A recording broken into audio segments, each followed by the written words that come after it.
20 years after that, this is the demographic structure that scares Americans. We see a bottomless supply of young Chinese workers who are taking everybody's manufacturing jobs. This is also the demographic structure that excites the Chinese Politburo, because they see it as a bottomless supply of young Chinese consumers remaking global norms. We're both right. We were both right, past tense, because this is 20 years ago. Here's China today. Now, this is according to data from January of 2020. At that point, China was already the fastest aging society in human history, and it was aging towards oblivion at a rate we couldn't even consider possible until 10 years ago. According to this data, China by the year 2100 will have less than half the population it has today. Since then, the Chinese have started releasing bits and pieces out of their 10-year census. They now believe that they've overcounted their population in excess of 100 million people. The best guess that we have from what they have chosen to share is that the yellow bars don't even exist. If this is true, China's population will drop by half by 2050. Most of us are going to live to see the end of the Han ethnicity, much less the People's Republic. The question is, how does it go out?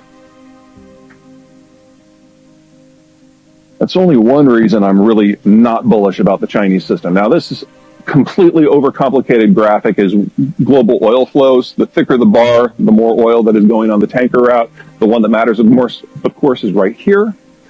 The Chinese import over 80% of their oil needs, and about 85% of that comes from the Persian Gulf.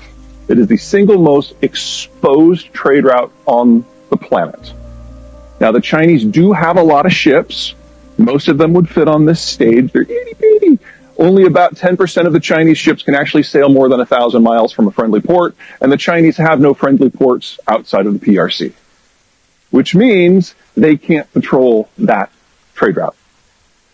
In the case of a war, a real war, the countries that have the capacity to destroy China as a modern industrialized country include, but are not limited to, India, Singapore, Thailand, Malaysia, Indonesia, Australia, Taiwan, the United States, and Japan.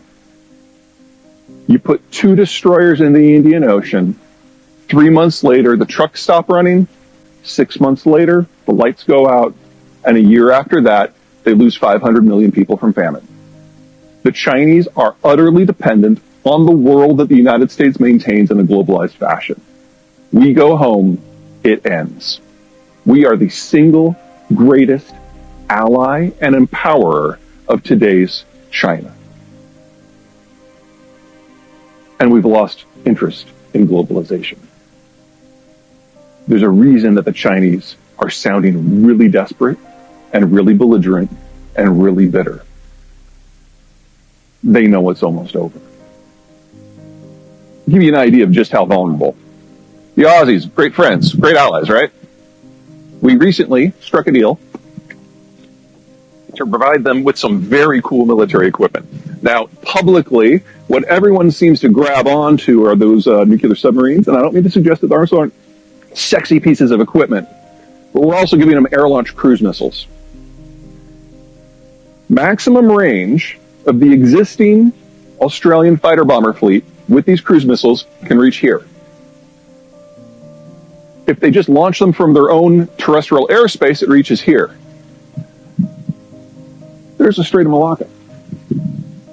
The Australians, country of 30 million people, can now bring China to its knees. That's how vulnerable they are. So, China has gotten interesting from my point of view. Chairman Xi has consolidated power unto his person to a degree that not even Mao attempted. It is a full cult of personality.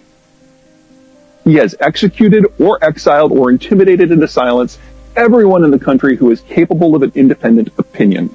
And he has shot the messenger, sometimes literally, so many times that no one wants to bring him bad news. He kind of combines the worst characteristics of Barack Obama and Donald Trump. Barack Obama refused to let anyone to the White House who disagreed with him. He didn't want to hear news that he didn't want to hear. And Donald Trump, if you can get in a meeting with him, he will talk about anything except the topic at hand. You guys remember when the power outages started in China last May? At one point, over a third of the country was experiencing rolling blackouts. They still haven't stopped. Best guess is that Chairman Xi was not aware of it until September. We didn't get a policy adjustment until November. No one wants to tell him bad news. This is not how a functional country works.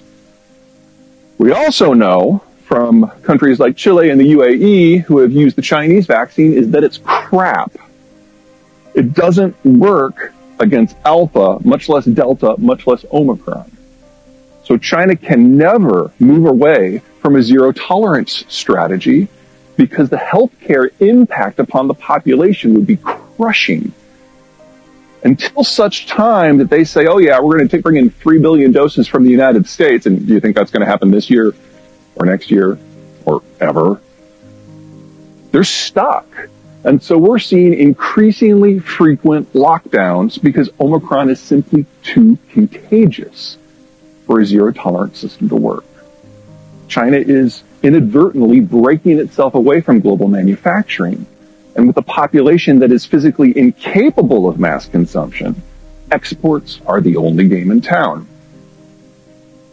So if the Chinese system can't guarantee demographic survival or financial stability or an export market or even basic health, what's left? Food. For those of you who watch agriculture, which is probably nobody, this is a nice little shot from 2019. The Chinese are experiencing an outbreak of what is called African swine fever. It's kind of the pig equivalent of Ebola. It's really nasty. They culled over 2/3 of their herd. Pork plays a role in Chinese culture equivalent to hamburgers and steak and chicken and bacon and fish in this country. It is the protein everyone goes for. The Chinese swine herd is bigger than the rest of the world's combined, and they culled more pigs in China in the last 3 years than exist on every commercial farm in the rest of the world combined. They are now attempting to rebuild the herd because this is all they have left. And if you are going to raise 100 million pigs, you've got to feed them a lot quickly. So the Chinese are buying up every scrap of food they can find anywhere on the planet, even if it isn't normally designed for pigs. So they're buying broken rice out of India, they're buying high-grade baguette wheat out of France, everything. You're like, oh great, now he's talking about agronomics. The only other thing that the Chinese care about besides the pigs is rice. They know that they're a food unstable country, and they are terrified that the bottom's falling out of that too. So they have recently criminalized the export of phosphate-based fertilizers. Hold on to that, phosphate-based fertilizers. We'll come back to that.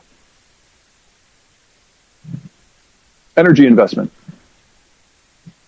2015 was the heyday. This is all oil and all natural gas investment globally. It's less than half of what it used to be. Back in 2015, a narrative took place in London and Tokyo and Wall Street that fossil fuels are done. Why would you invest in an industry that is dying? The future is EVs and solar and wind. Now, there's a discussion to be had about green tech and its viability.